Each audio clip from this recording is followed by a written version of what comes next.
On the morning of January 28, 1986, the launch pads at Cape Canaveral looked familiar to millions of Americans. The Space Shuttle Challenger stood poised on Launch Complex 39B, steam and white vapor rolling off its tanks in air cold enough to leave frost on steel.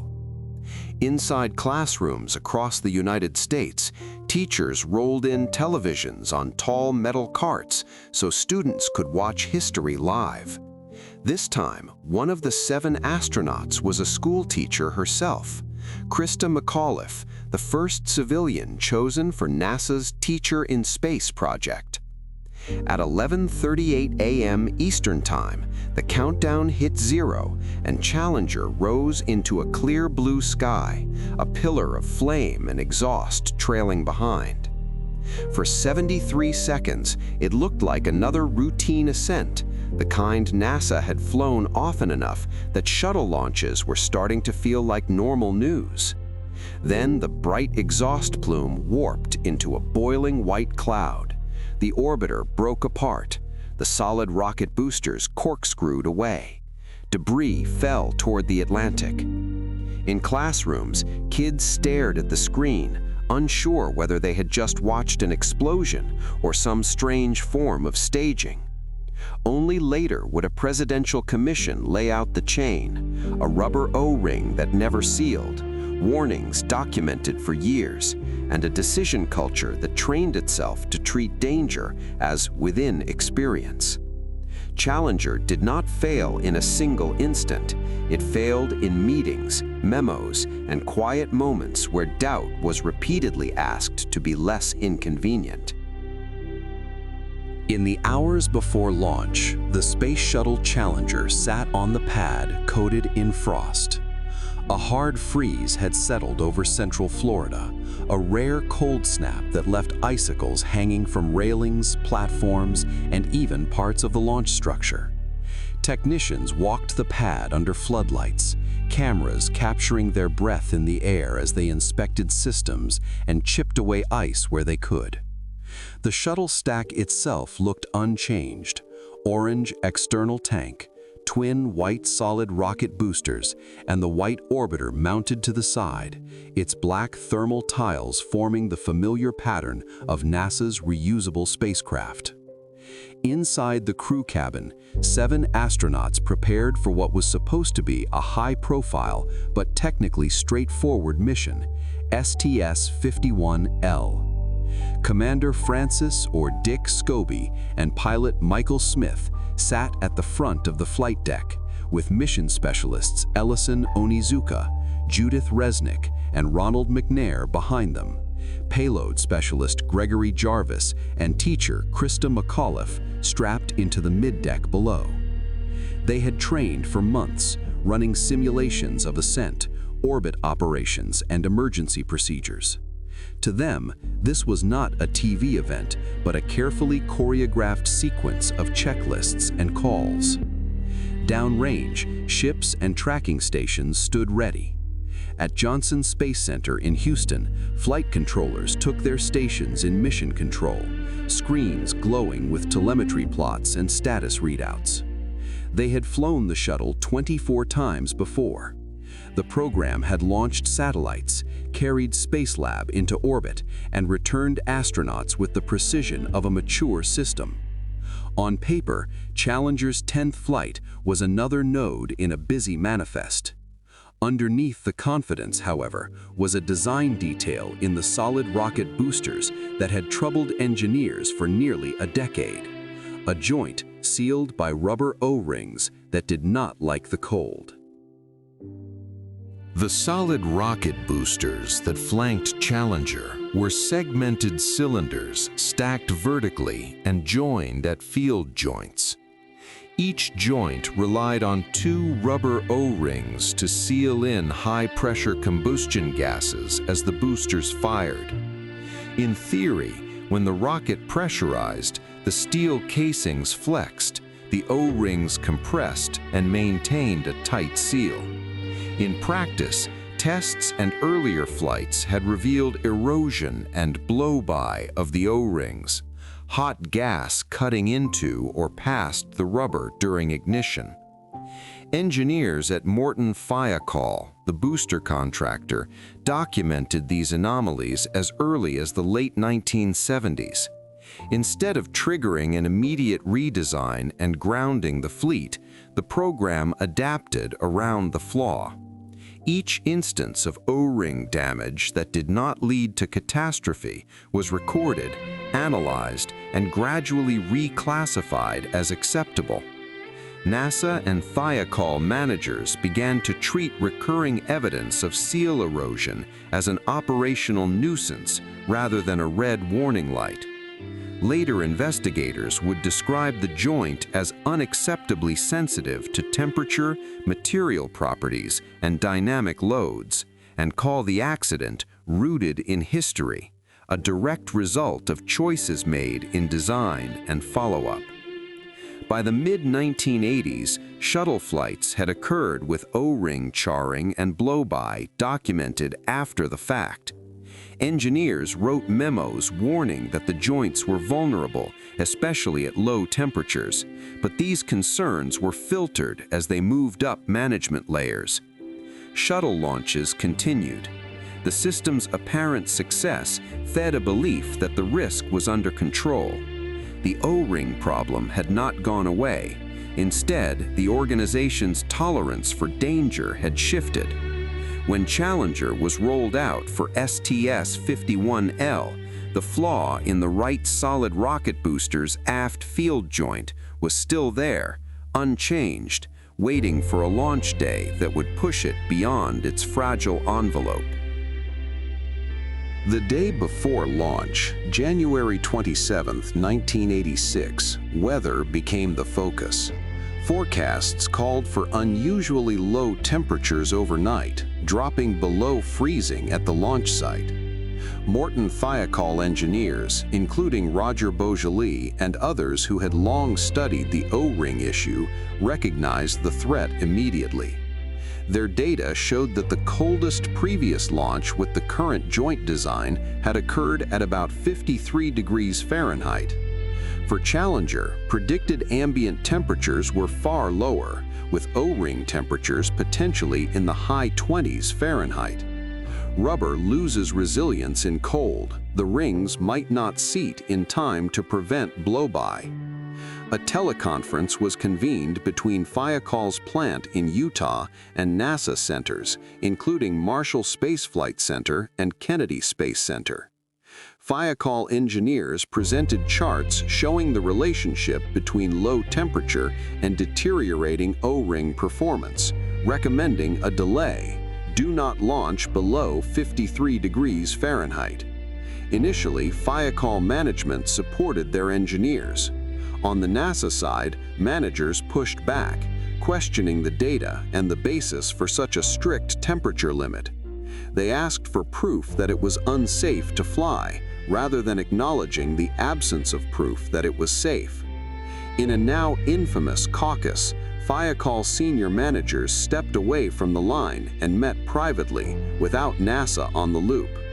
Under pressure to support the launch schedule and lacking what they considered statistically definitive data, they reversed their position, instructing their engineers to put on their management hats.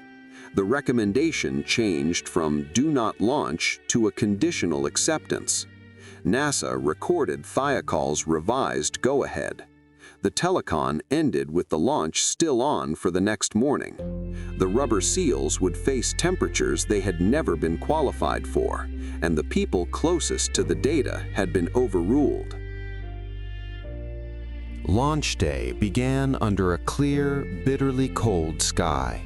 Icicles hung from catwalks and pipes on the launch structure. Photographs later showed long, crystalline spears hanging near critical hardware. Some ice was removed, but concerns about damage to delicate surfaces limited aggressive de-icing. In mission control and at the pad, flight controllers worked through their checklists. The countdown resumed after a brief hold. Weather constraints were technically within limits. The launch director and the crew, after being informed of the overnight freeze, accepted the updated risk assessments.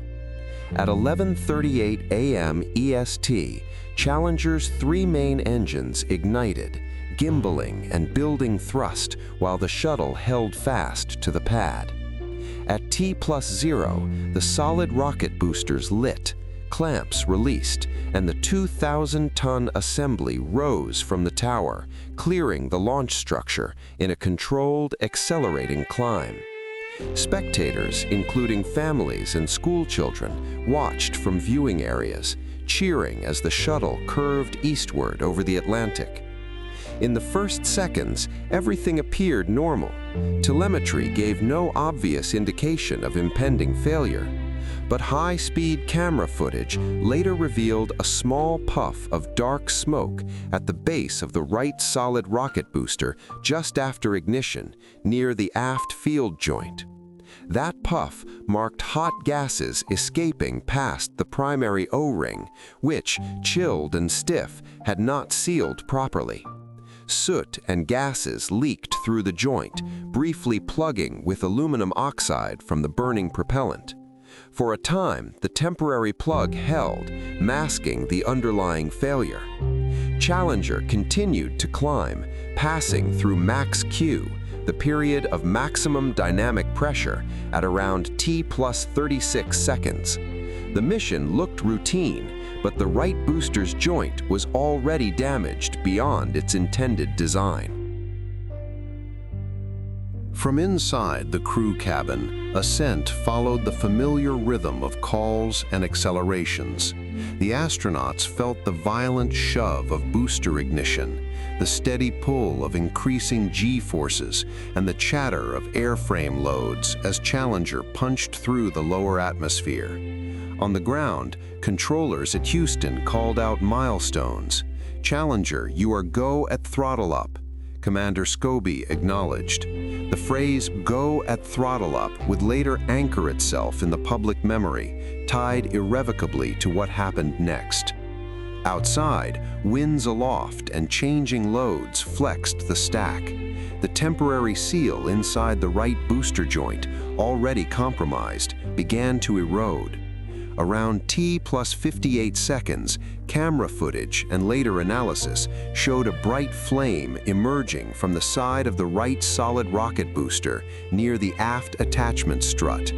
The hot jet of gas began impinging on the adjacent external tank, striking the lower region of the large orange cylinder that held the liquid hydrogen. At first, the plume was thin, almost pencil-like, angled aft. Within seconds, it widened, cutting into structural components and weakening the aft strut connecting booster to tank. As Challenger climbed through T+60 to T+70 seconds, the compromised connection allowed the right booster to pivot. The flame ate into the external tank's skin, accelerating structural damage. Controllers still saw nominal data on many channels. The failure developed faster than their displays could warn, where their eyes could process. The shuttle hurtled upward at roughly Mach 2, aerodynamic and structural loads climbing in combination. A design flaw that had been tolerated for years now intersected with an unseasonably cold morning and a rigid launch schedule, converging on a narrow window in which it would rip the vehicle apart. At T+73 seconds, the external tank lost structural integrity. The lower liquid hydrogen tank ruptured, followed almost instantly by the upper liquid oxygen tank, releasing hundreds of tons of propellant. What television viewers saw as a single explosion was actually a rapid, complex breakup, a huge, irregular cloud of vapor, flame, and structural fragments spreading outward. The orbiter itself did not explode in a Hollywood fireball. It was torn apart by aerodynamic forces as it suddenly lost the smooth aerodynamic shape of the full stack and encountered extreme loads. The two solid rocket boosters, still firing, separated and veered off in chaotic arcs, their guidance lost. range safety sent the destruct command to terminate them before they could threaten populated areas. Debris from Challenger and the external tank arced along ballistic paths down into the Atlantic Ocean, falling into an area several dozen miles off the Florida coast. From the ground, spectators saw an expanding plume with distinctive corkscrew trails from the boosters, then small white puffs as destruct charges detonated. Silence fell over the viewing stands as confusion turned to horror. Inside Mission Control, the data stream became unintelligible. Controllers watched numbers spike, drop, or freeze. Voice loops captured the initial numb responses. Flight, Fido, we've had negative contact. The public affairs officer, who had been providing a live commentary, fell silent. Within minutes, Launch Control and Mission Control locked their doors, standard procedure after a major accident. Air and sea rescue assets were dispatched to the debris field. For the crew, later analysis suggested that at least some members likely survived the initial breakup inside the reinforced crew compartment for a brief period. Whether they were conscious is still debated. The cabin impacted the ocean at high velocity, a deceleration no human could survive. In classrooms, the scene played out with no commentary. Children and teachers watched the irregular cloud bloom and spread, hearing only the hiss of broadcast static and the last words from the launch commentator. Obviously, a major malfunction. Some teachers scrambled to turn off televisions, others left the screens on, hoping for clarification that never came. For many in that generation, the image of the branching plume against the blue sky became a permanent imprint, tied to the first time they had seen death live on television. At NASA centers, phones rang non-stop. Families of the crew, who had been watching from VIP locations, were ushered away from windows and into private areas. The White House was alerted within minutes. President Ronald Reagan canceled a planned State of the Union address and prepared instead to address a grieving nation. News networks shifted to continuous coverage, replaying the same sequence again and again. Launch, climb, the words "go at throttle up," the sudden disintegration. In the hours that followed, search and recovery operations focused on the Atlantic impact area, eventually involving Navy ships, Coast Guard vessels, and divers. Debris from the orbiter, boosters, and external tank was cataloged and transported to a reconstruction facility. Families waited for confirmation and then for remains, beginning a process of mourning under the glare of cameras. The shuttle fleet was grounded indefinitely. NASA, which had treated the shuttle as a near-routine transport system, now faced the reality that it had just lost an entire crew in front of the world, and that the comforting narrative of a mature, safe system was no longer credible. Within days, a presidential commission was formed to investigate the accident. Chaired by former Secretary of State William P. Rogers and including figures like Neil Armstrong, Sally Ride, and physicist Richard Feynman, the commission set out not only to determine the technical cause of the disaster, but also to examine the decision-making that allowed Challenger to launch that morning. Public hearings were held. NASA managers, engineers, and contractor representatives were called to testify. Documents, memos, and launch commit criteria were subpoenaed. The technical root cause quickly converged on the right solid rocket booster's aft field joint. Analysis of recovered hardware, high-speed imagery, and previous flight data showed that the primary O-ring had not sealed properly in the cold, allowing hot gases to escape and burn through the joint, ultimately impinging on the external tank. Feynman's famous demonstration during a televised hearing in which he compressed a sample of O-ring material in a clamp and plunged it into ice water to show how it lost resilience at low temperatures, crystallized the problem for the public in a way pages of charts could not. The rubber simply did not behave as needed in the conditions NASA had allowed. Yet the commission did not stop at physics. Its report described a flawed launch decision process in which Morton Thiokol's initial recommendation not to launch in the cold was reversed under perceived pressure, and in which known concerns about joint performance were not effectively communicated up the chain or to key decision-makers. The report stated bluntly that NASA's safety culture had allowed critical engineering warnings to be diluted or ignored. Challenger, it concluded, was an accident rooted in history, the outcome of years of tolerating a flawed design and normalizing its risks. Beyond the Commission's formal language lay a pattern sociologists and safety experts would later call normalization of deviance. Repeatedly, the shuttle program had seen O-ring erosion and blow-by that did not lead to immediate loss of vehicle. Each time a flight ended successfully, the anomaly was reinterpreted as acceptable, expanding the envelope of what managers believed they could safely tolerate. Deviations from the original safety margins became the new normal. In the Commission's detailed chapters on the solid rocket motor, this process is evident. Test data showing serious concerns, memos describing unacceptable risk, and management responses that reframed the problem as not desirable but acceptable. The January 27th teleconference is a case study in organizational dynamics. Engineers presented evidence and urged caution. Managers, under pressure to meet a packed launch schedule and maintain shuttle reliability in the eyes of Congress and the public, demanded proof of danger rather than proof of safety.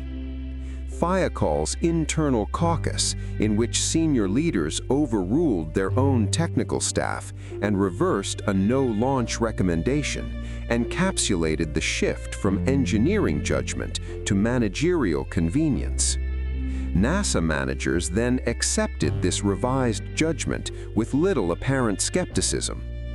Inside NASA, risk assessments had also diverged from realities.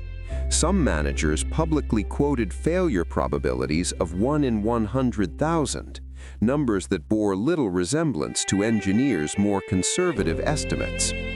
Later analyses highlighted the communication gap between technical staff and leadership.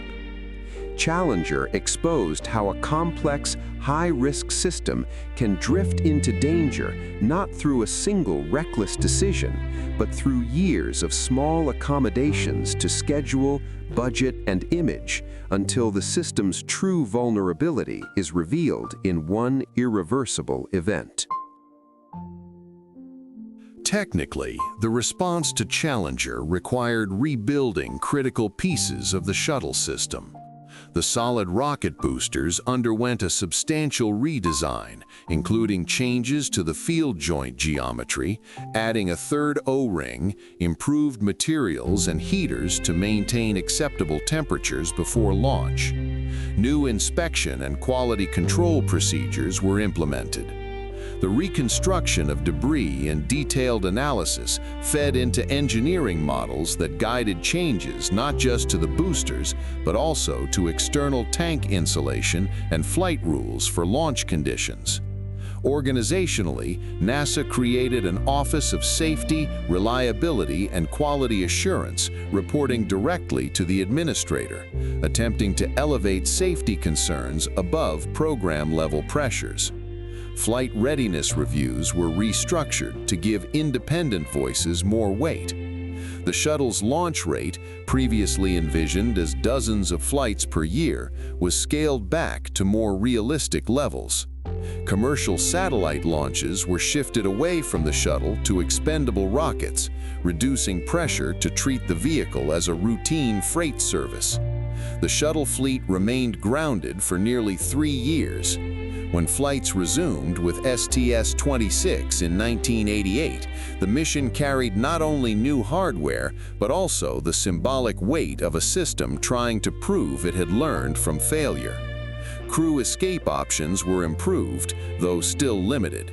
The redesigned boosters performed as intended, and for a time the narrative was one of recovery and reform. Yet the seeds of future problems remained. Later investigators would warn that technical fixes without sustained cultural change leave organizations vulnerable to repeating their mistakes. For the families of the Challenger crew, the years after the disaster were defined less by reports and redesigns than by absence. Each of the 7 astronauts left behind parents, spouses, children, and close friends. Public ceremonies honored them, a memorial at Arlington National Cemetery, plaques, scholarships, and schools renamed in their memory. But the most enduring living legacy came from a collective decision by the families to turn grief into education. They helped establish the Challenger Center for Space Science Education, which built learning centers where students could simulate missions and experience hands-on science, keeping alive the idea that space exploration and classroom inspiration were deeply connected. Krista McAuliffe's presence on the mission had amplified its impact from the start. As the first teacher in space, she had been introduced to the public not as a test pilot or career astronaut, but as a relatable civilian who would bring space back to her students. Her lessons were never flown, but her role changed how many people saw astronauts, not remote heroes, but educators and neighbors. For students who watched the launch live, her death made the risks of spaceflight real in a way no statistic could. Some turned away from the field out of fear. Others were galvanized to pursue engineering or safety work precisely because they had seen what happens when warnings go unheeded. Within NASA and the broader aerospace community, Challenger became a touchstone in presentations about ethics, communication, and leadership. New engineers heard the story early in their careers: the cold morning, the ignored memos, the teleconference, the plume at T+58 seconds. It was taught not only as a technical failure, but as a human one, showing how good people in a respected organization can collectively make a bad decision when their systems reward schedule and image over dissent and caution. Decades later, the Challenger disaster still frames how we talk about risk in complex systems. The phrase normalization of deviance, popularized by sociological research into the launch decision, has migrated from NASA case studies into medicine, aviation, nuclear power, and every field where routine success can disguise accumulating danger. Organizations are reminded that the absence of catastrophe does not prove safety. It can also mean that luck has simply held so far. Challenger's story also intersects with that of Columbia in 2003. Later investigations noted eerie parallels: damage warnings reinterpreted as acceptable, debris events normalized, engineering concerns softened as they climbed the management chain. In both cases, the underlying physics cared nothing for program milestones or political speeches. Foam striking a wing, gas escaping through a joint, cold rubber losing resilience. These were objective facts that eventually dictated outcomes, regardless of whether management labeled them acceptable risk or within experience. For anyone who watches the launch footage today, the sequence can feel painfully short. The countdown, the roar, the rising white plume, the call "go" at throttle up, the branching cloud. 73 seconds from liftoff to destruction. Yet behind those seconds lie years of memos, tests, meetings, and compromised decisions. Challenger is a reminder that disasters rarely begin with the dramatic moment we see on screen. They start in conference rooms, design reviews, and quiet corners where someone points at a graph, says, "This worries me," and is told, explicitly or implicitly, to sign off anyway. The question is whether the next time such a voice speaks up, the organization listens. If you had been a student that morning watching Challenger from a classroom desk, you would have seen a perfect blue sky, a bright white plume, and 7 names printed under a mission patch. You would have watched the shuttle rise, heard the commentator's practiced cadence, and then seen the exhaust split and blossom into something that didn't look right. For a few seconds, you might have waited for someone on the screen to explain that this was normal. The explanation never came. The Challenger disaster is not just a story about a cold day and a failed O-ring. It's a manual in how a respected organization can slowly teach itself to ignore its own alarms. Engineers documented a flaw, managers normalized it, warnings were raised, schedules won.